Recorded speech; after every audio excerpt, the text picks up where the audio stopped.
Aujourd'hui, les amis, je vous parle du mot gourou, ce mot qu'on associe aux sectes, souvent, qui est le gourou d'une secte.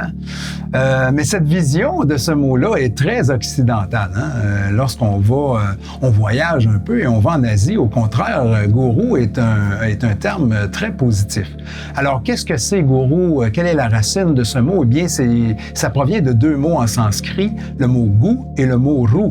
Gu qui signifie obscurité et ru qui signifie dissiper ou éclaircir. Donc, ça désigne un sage qui vient enlever notre petit nuage noir qu'on a au-dessus de la tête, qu'on va voir pour se faire conseiller. Alors, ça n'a rien de péjoratif et de négatif, bien au contraire. Ce qui est ironique, par contre, c'est que cet amalgame-là d'associer le gourou à quelque chose de négatif ou aux sectes, eh bien, provient en grande majorité des peuples qui ont été eux-mêmes dans les plus grandes sectes religieuses qui existent. Alors, je parle soit de la religion catholique, le judaïsme ou l'islam, qui sont ces grandes sectes religieuses qui ont versé le sang plus que n'importe quel autre. Alors, je ne peux pas me rappeler un gourou en Inde ou en Asie qui a répandu le sang, mais par contre, nos sectes religieuses l'ont fait pendant des milliers d'années, ou presque.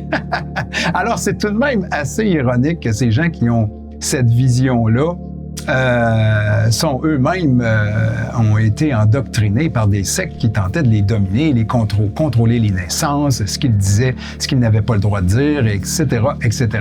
Alors voilà ce que je voulais discuter avec vous aujourd'hui pour se choquer un peu l'esprit. Ça fait du bien. Alors si vous avez apprécié, je vous invite à nous faire un don à don@malibertv.tv et nous on se revoit pour une autre capsule. Salut!